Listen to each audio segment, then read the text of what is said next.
نے فرمایا میرے بعد نبی ہوتے تو عمر ہوتے، جس گلی سے عمر آئے شیطان رستہ بدل جائے۔ میرے عمر فاروق کی شان 950 سال بیان ہو تو ختم نہ ہو۔ عمر کی زبان پر اللہ حق بیان کرتا ہے، جو عمر کہتا ہے وہی رب کر دیتا ہے۔ حضور ساری زندگی فضیلتیں بیان کرتے رہے، عمر جواب میں کیا کہتے ہیں؟ کوئی بتائے نا کہ یہ والی حدیثیں کبھی عمر نے بھی روایت کی ہوں کہ حضور نے میرے بارے میں یہ کہا ہے۔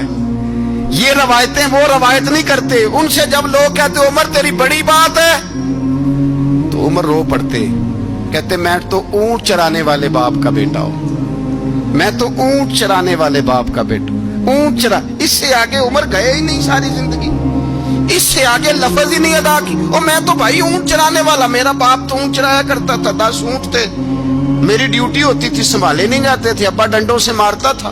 ساری زندگی عمر حج کرنے گئے، ایک خشک تنا کھجور کا عمر فاروق رضی اللہ تعالیٰ عنہ نے اس کو اپنے کلاوے میں لیا، رونے لگے۔ لوگوں نے کہا عمر کیا ہوا؟ فرمانے لگے یہاں میں اونٹ چرایا کرتا تھا، یہاں میں اونٹ چراتا تھا، 10 اونٹ سنبھالے نہیں جاتے تھے۔ دیکھو رسول اللہ کی شان، آج ساری امت چلانے کا طریقہ عطا فرما دیا ہے، ساری نظریے سے پیار۔ یار پیسہ کس کو برا لگتا ہے؟ آپ جس آدمی کی 50 کروڑ کی پراپرٹی ہے اس کو پوچھیں سب سے غریب، آپ کو وہی نظر آئے گا۔ وہ کہے گا میں ٹائٹ ہوں، حالات بڑے۔ میں کئی بار پوچھے انہوں نے، میں کہتا ترجمہ بھی 10 چھڑوں کی، ہمیں تو سمجھ نہیں آتی، اور ٹائٹ حالات کون سے ہوتے ہیں جی؟ جس آدمی کا کروڑوں میں کاروبار ہے نا، اس کو آپ چھیڑے وہ رونے لگ جائے گا، رونے۔ تو کئی میں نے ایسے دیکھے ہیں کرائے کا مکان ہے، ان سے پوچھے صاحب کیا حال ہے؟ تو کہتے ہیں جتنی اللہ نے شان والی زندگی ہمیں عطا کی ہے کسی کو نہیں دی ہوئی۔ اس کا مطلب ہے خوشی بھی یہی ہے اور غم بھی یہی، اندر سے خوشی ہے، اندر سے ہی۔ تو نے اگر راضی رہنا ہے تو ادھر سے رہنا ہے، ناراض رہنا ہے تو بس اپنے آپ کو خوش رکھے گا تو ہو جائے گا۔ سارے صحابہ مل کے آئے، کہنے لگے عمر فاروق سے کہنا ہے نبی پاک کے زمانے میں تو ظاہراً غربت تھی، ابو بکر کے دور میں بھی غربت تھی، اب تو بڑا محال ہے۔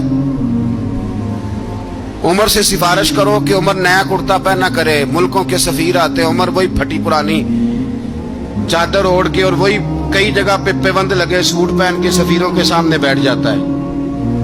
عمر کو مشورہ دو، طے ہو گئی بات۔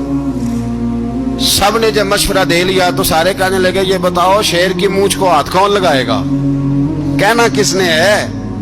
بندہ بھی تو ڈھونڈو نا۔ نے کہا جناب میرا یہ خیال ہے کہ مولا علی شیر خدا کہیں گے، کیونکہ جس شخص کی عمر کو سب سے زیادہ حیا کرتے دیکھا وہ شیر خدا مولا علی ہے رضی اللہ تعالی علی کہیں گے۔ اس لیے کہ جناب علی تو کئی دفعہ جب گفتگو کرتے تھے تو حضرت عمر چپ کر جاتے تھے اور فرماتے تھے علی نہ ہوتا تو میں ہلاک ہو جاتا۔ تو کہا علی سے کہو۔ جناب علی شیر خدا کو بلایا، کس کام کے لیے جی؟ اللہ اکبر۔ یہ ذرا اپنے اس دور پہ اس بات کو ذرا لاکا جناب ان سے کہیں کہ زیادہ نہیں، ایک کرتا نیا پہن لے، سفیر آتے ہیں وزیر آتے ہیں تو ایک کرتا نیا پہن لے۔ حضرت علی کو بلایا، آپ فرمانے لگے کوئی اور بات ہوتی تو میں کہہ دیتا، یہ والی میں نہیں کہہ سکتا۔ کوئی اور ہوتی تو میں عمر کو کئی دفعہ کہہ دیتا ہوں، جلال میں بھی تو سن، یہ والی میں نہیں کہہ سکتا۔ میں تمہیں ایک مشورہ دیتا ہوں۔ کہ وہ کیا؟ کہنے لگے سیدہ عائشہ صدیقہ سے کہو، وہ مومنوں کی ماں ہے، عمر ٹالے گا نہیں۔